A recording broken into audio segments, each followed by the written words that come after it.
Hello students, how are you? Myself Oza Rohit from Pioneer School. વિદ્યાર્થી મિત્રો, આપણે unit 2 babul જે યુનિટ 2 હતું આપણું લેશન, એનો અભ્યાસ આપણે કરી ચૂક્યા છીએ અને એના જે એક્સરસાઇઝના ભાગરૂપે જે ટૉપિક હતા એ આપણે આજે જોઈ રહ્યા છીએ. એમાં આજે આપણો લાસ્ટ વિડીયો છે આ રીતે અને આ એપ્લિકેશનમાં. ઓકે ફ્રેન્ડ્સ, તો ત્યાર પછી આપણે ગ્રામેટિકલ ટૉપિક તરફ જવાના છીએ. તમારી પાસે ગ્રામર બુક હોય કે ન હોય તો તમે હોય તો માર્કેટમાં મળતી હોય તો વસાવી લેજો, જેથી કરીને તમને એની હેલ્પથી આપણે આગળ ટૉપિક સમજી શકીએ અને તમે એની અંદર જે તમારી ગ્રામર છે એ તમે પૂરી પડી શકો. જોઈએ વિદ્યાર્થી મિત્રો, ક્વેશ્ચન આન્સર ધીસ ક્વેશ્ચન. હવે આપણને ક્વેશ્ચન સીધા આપેલા છે, આપણે મોસ્ટલી પેરેગ્રાફ દ્વારા ક્વેશ્ચનો લખવાના હોય છે. તો જોઈએ વિદ્યાર્થી મિત્રો કે question number 1, what did the babul tree have? What did bubble tree have? Okay friends, તો આપણને કીધું છે કે what did bubble tree have? Babul tree પાસે એટલે કે બાવળના ઝાડ પાસે શું હતું? ઓકે ફ્રેન્ડ્સ, તો આપણે આનો આન્સર હું તમને લખાવવાની કોશિશ કરું છું કે ધ બબુલ ટ્રી હેડ. અહીંથી આપણે સ્ટાર્ટ કરીશું. સ્ટાર્ટ કરવાની પદ્ધતિ અહીંથી આપણે સ્ટાર્ટ કરીશું. તો બબુલ ટ્રી હેવ કાઢી નાખવાનું છે અને લખવાનું છે head. Babul tree had straight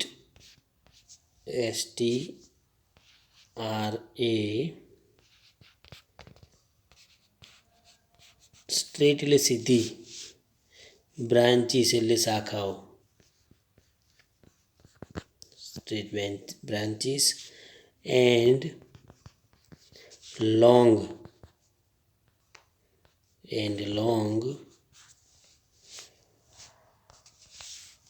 white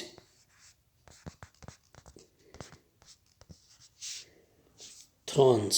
અહીં લખું છું વિદ્યાર્થી મિત્રો, પ્રશ્ન ક્વેશ્ચન એક જ છે એટલા માટે thorns at the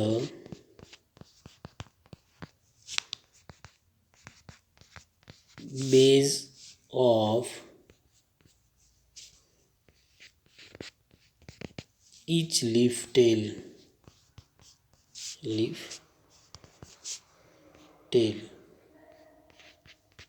okay friends, તો આપણો ક્વેશ્ચન 1 છે કે the babul tree head straight branches and long white thorns at the base of each leaf tail. Okay friends, તો આ ટાઈપનો ક્વેશ્ચન છે. એનો આપણે ક્વેશ્ચન 1નો આન્સર લખ્યું. હવે જોઈએ 2, how was the babul tree different from the other trees? કેવી રીતે બબુલ ટ્રી એટલે કે બાવળનું ઝાડ બીજા વૃક્ષો કરતાં, ફ્રોમ ધ અધર ટ્રીઝ એટલે કે babul tree different from the other tree એટલે બીજા વૃક્ષો કરતાં શા માટે અલગ છે, ડિફરન્ટ છે? તો ધ બબુલ ટ્રી હેડ, તો આપણે અહીંથી લખવાનું છે ધ બબુલ ટ્રી હેડ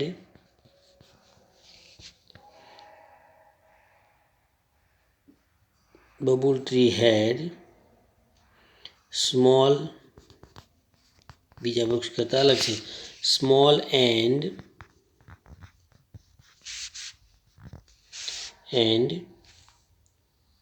અનએટ્રેક્ટિવ. કેવા છે? અનાકર્ષક લીવ્સ.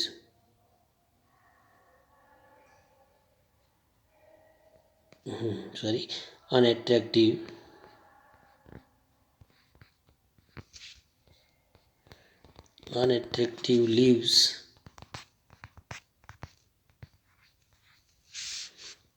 and thorns. અને શું છે? થ્રોન્સ અને કાંટા છે. એટલે એવું કહે છે કે how was the babul tree different from the other tree? બીજા વૃક્ષો કરતાં બાવળનું ઝાડ કેમ અલગ હતું? તો the babul tree head small and અનએટ્રેક્ટિવ એટલે બબુલ ટ્રીને નાના અને અનાકર્ષક પાંદડા અને કાંટા હતા, તેથી એ બધાથી અલગ છે. ઓકે ફ્રેન્ડ્સ, આ રીતે બીજો જવાબ લખવાનો છે. ક્વેશ્ચન નંબર 3, હવે હું બોલું છું વિદ્યાર્થી મિત્રો, શાંતિથી તમે જવાબ લખતા હો તો લખજો સાથે. The babul tree wished for 3 kinds of leaves. List them. Babul tree wished એટલે એને મળ્યા હતા આશીર્વાદમાં બ્લેસમાં ફોર 3 kinds એટલે 3 પ્રકારના ઓફ લીવ્સ એટલે કે બબુલ ટ્રીને વિશમાં એટલે કે એની ઈચ્છા મુજબ એને 3 ટાઈપના જે પાંદડાઓ મળ્યા હતા. લિસ્ટ તેમનું લિસ્ટ બનાવો. તો પહેલું છે શાઇનિંગ ગોલ્ડન લીવ્સ. તો પહેલું આપણે લખવાનું છે કે there are 3 types of leaves. તો પહેલું છે ગોલ્ડન લીવ્સ. તો આપણે જોઈએ વિદ્યાર્થી મિત્રો, પ્રયત્ન કરીએ કે તમને લખાવી શકીએ. ત્યાં નથી લખવાનું, એ લખવાનું છે. તો પહેલું છે ગોલ્ડન લીવ્સ.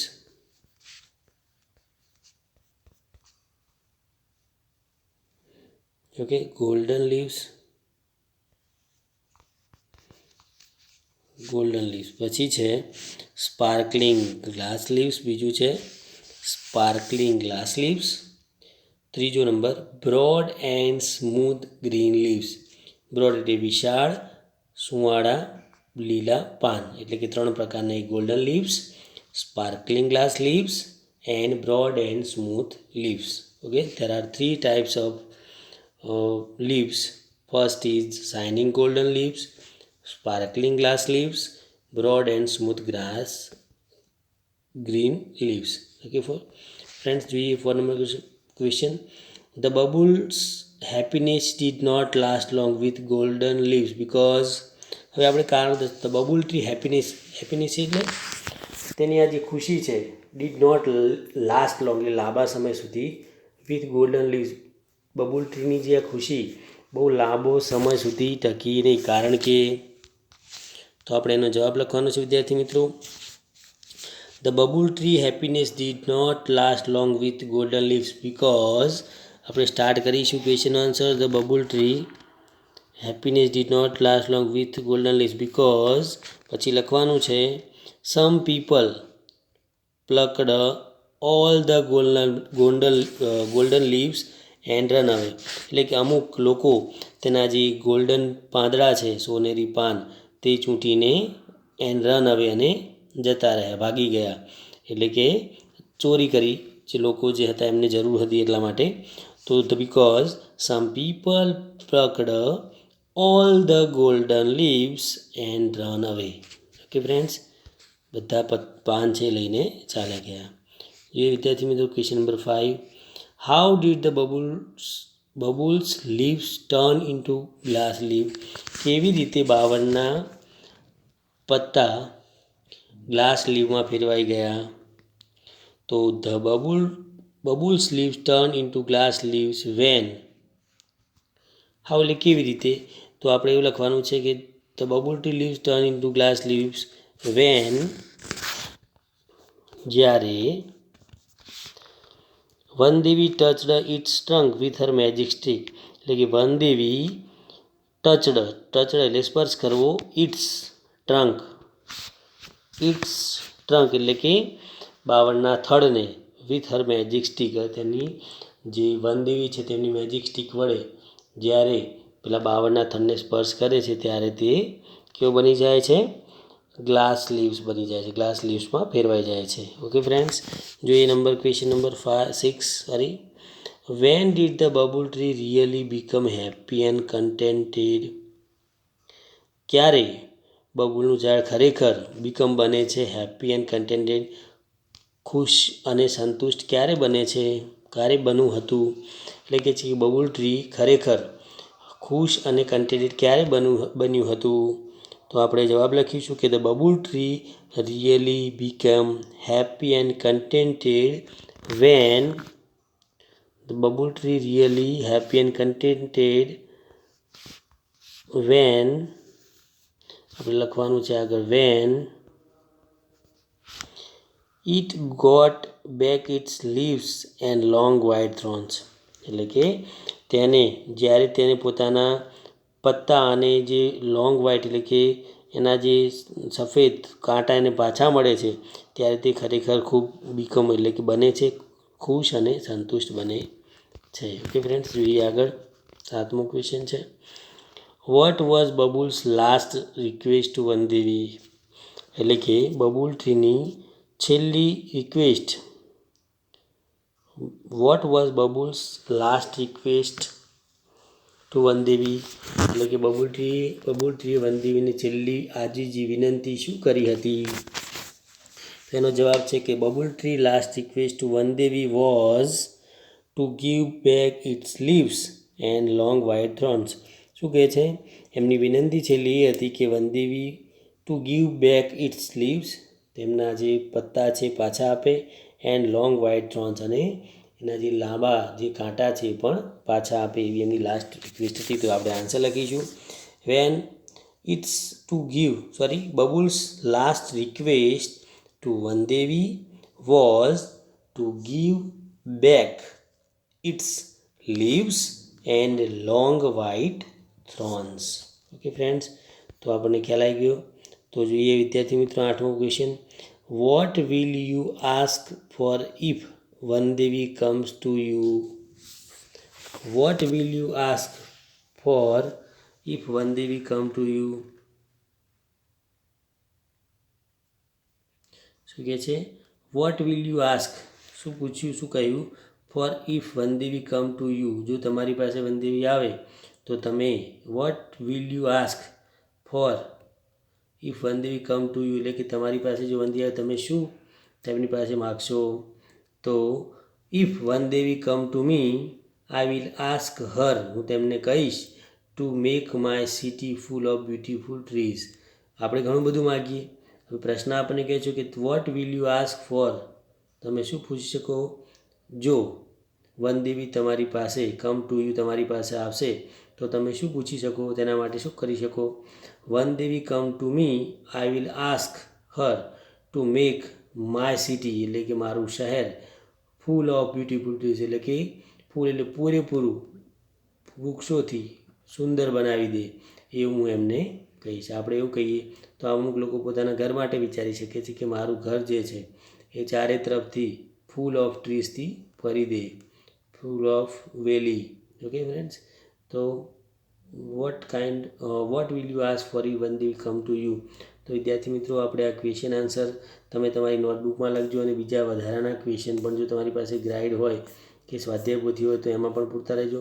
હવે આપણે લાસ્ટ એક્ટિવિટી છે એનો થોડો અભ્યાસ કરી લઈએ. તો વિદ્યાર્થી મિત્રો, આપણને આ બ્રેકેસ્ટમાં વર્ડ્સ આપેલા છે. ઓકે ફ્રેન્ડ્સ, તો આપણે આ વર્ડ્સનો ઉપયોગ કરીને આ એક્સપ્રેસિંગ વર્ડ્સ આપેલા છે અભિવ્યક્તિ રૂપક. તો આપણે જોઈએ એ શબ્દોને. બરાબર છે. Question number 1, you draw the picture, you draw the nice picture, you draw the nice picture, you showed it to the teacher, your teacher will say, તો તમારા શિક્ષક, you draw the nice, તમે એક સારું ચિત્ર દોર્યું, you showed it to the teacher, તમે તમારા શિક્ષકને બતાવ્યું, your teacher will say, તો તમારા શિક્ષક તમને શું કહેશે? તો વિદ્યાર્થી મિત્રો, આપણે આમાંથી એક શબ્દ પસંદ કરવાનો છે. તો આપણને ખ્યાલ આવી જાય કે શિક્ષક શું કહેશે? તો નાઇસ. પહેલો જવાબ છે આપણો ખૂબ સરસ, નાઇસ, સારું. You helped a stranger by showing him a way to the bus station, knowing this your father will say, તમારા ફાધર શું કહેશે? You helped a strange by showing him a way to the bus station, એટલે કે stranger એટલે અજાણ્યા માણસની તમે જોઈને એની બસ સ્ટેશન પર મદદ કરો. નોવિંગ હિમ અજાણ્યાની, knowing this your father will say very good, શું કહેશે વિદ્યાર્થી મિત્રો? Very good. તો આપણે બીજામાં લખીશું વેરી ગુડ. ત્રીજું સેન્ટેન્સ જોઈએ. You stood first in class, તમે ક્લાસમાં પ્રથમ આવ્યા હતા. યર ક્લાસ ટીચર વિલ સે, તો તમારા વર્ગ શિક્ષક શું કહેશે? તમને અભિનંદન પાઠવશે. તો શું લખાય વિદ્યાર્થી મિત્રો? આપણો જવાબ છે આમાં કોંગ્રેચ્યુલેશન. તેનું શોર્ટ ફોર્મ થાય છે કોંગ્રેટ્સ. ઓકે ફ્રેન્ડ્સ, જોઈએ આગળ. You helped the police to catch the thief, the police officer will સે, યુ હેલ્પડ એટલે તમે પોલીસ ઓફિસરની ચોરને પકડવા માટે મદદ કરી હતી. ધ પોલીસ ઓફિસર વિલ સે, તો આપણને બહાદુર કહેશે કે ભાઈ તમે બહુ બહાદુર છો. તો બ્રાવો. તો આમાં બ્રાવો પણ આપેલું છે. ઓકે ફ્રેન્ડ્સ, તો નોટ કરી લેજો કે અમુક શબ્દો તમને ખ્યાલ આવી જાય. આગળ જોઈશું 5મા નંબરની blanks. You return સમવન્સ last money to your teacher. You return સમવન્સ lost money to your teacher. Your teacher will સે યુ રિટર્ન એટલે પાછા આપો. સમવન્સ લોસ્ટ મની કોઈના ખોવાઈ ગયેલા પૈસા. ટુ યોર ટીચર એટલે તમારા શિક્ષકને. તમે કોઈના ખોવાઈ ગયેલા પૈસા તમારા વર્ગ શિક્ષકને કે શિક્ષકને પાછા આપ્યા. યોર ક્લાસ ટીચર વિલ સે તો તમારા વર્ગ શિક્ષક શું કહેશે તમને? ગુડ. ખૂબ સરસ. Your team won the state level football championship. Your team એટલે તમારી ટીમ ફૂટબોલ ચેમ્પિયનશિપમાં સ્ટેટ લેવલે જીતી હતી. યોર પ્રિન્સિપાલ વિલ સે તમારા પ્રિન્સિપાલ શું કહેશે વિદ્યાર્થી મિત્રો? એક્સિલન્ટ. જો આમાં શબ્દો છે એકબીજાના અથવામાં પણ લખી શકાય, એવું નથી કે આપણે ન લખી શકીએ, પણ આ તમને થોડું ધ્યાન ઉપર આવે એટલે આપણે તમને પુરાવાની કોશિશ કરી રહ્યા છીએ. તો એક્સિલન્ટ લખવાનું છે. Okay. You are on a tour with friends and you C N amazing natural scene. You are on tour with friends. તમે તમારા મિત્રો સાથે ટૂરમાં એટલે કે દૂર પ્રવાસમાં ગયા છો. એન્ડ યુ સી અને તમે જોયું, એન અમેઝિંગ નેચરલ સીન એક અમેઝિંગ આહલાદક નેચર એટલે કુદરતી સીન એટલે દ્રશ્ય. વેન યુ વિલ સે તો તમે શું કહેશો? તો આપણે જોઈએ તો એનો મતલબ થાય વન્ડરફુલ. શું થશે વિદ્યાર્થી મિત્રો? તો વન્ડરફુલ. ઉપર આપણને બ્રેકેટમાં શબ્દો આપેલા છે, તો વન્ડરફુલ પણ આપેલું છે. તો આ રહ્યું વન્ડરફુલ. ઓકે ફ્રેન્ડ્સ, જોઈએ આગળનું ક્વેશ્ચન છે 8 નંબરનું. You paid your poor friends fees. તમે તમારા ગરીબ મિત્રની ફી ચૂકવી દીધી.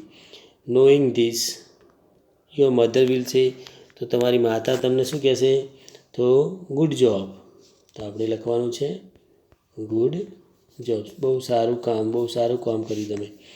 You solved one of the most difficult puzzle. તમે એક અઘરી પઝલ્સ એટલે કોયડો મોસ્ટ ડિફિકલ્ટ ઘણો અઘરો એકમાત્ર એક કોયડો તમે સોલ્વ કર્યો જે ઘણો અઘરો હતો. યોર મેથ્સ ટીચર વિલ સે તો તમારા મેથ્સના ટીચર તમને શું કહેશે? પરફેક્ટ. ઓકે ફ્રેન્ડ્સ, તો perfect. After first terms poor performance you improved your performance in the second term. Your parents will સે વેલ ડન. શું કહેશે વિદ્યાર્થી મિત્રો? વેલ ડન એટલે કે છે કે તમે પ્રથમ પરફોર્મન્સ આપ્યું. After first term poor performance તમે પ્રથમ સેમિસ્ટરમાં બહુ સારું પરફોર્મન્સ નથી આપ્યું, એકદમ લો લેવલનું વીક પરફોર્મન્સ આપ્યું. You improved your performance in the second term અને તમારું જે સેકન્ડ ટર્મ છે બીજું ટર્મ એમાં તમે સારું ઇમ્પ્રુવમેન્ટ પરફોર્મન્સમાં લાવ્યા. તો યોર પેરેન્ટ્સ વિલ સે તમારા માતા પિતા શું કહેશે? Well done. ઓકે વિદ્યાર્થી મિત્રો, તો આપણે આ રીતે જસ્ટ તમારી જે રિલેટેડ છે ટેક્સ્ટ બુક રિલેટેડ આપણે અભ્યાસક્રમમાં આપણે આટલા સુધી રાખીએ અને નેક્સ્ટ ફરીથી આપણે ગ્રામરના ટૉપિક સાથે મળીશું વિદ્યાર્થી મિત્રો. Thank you.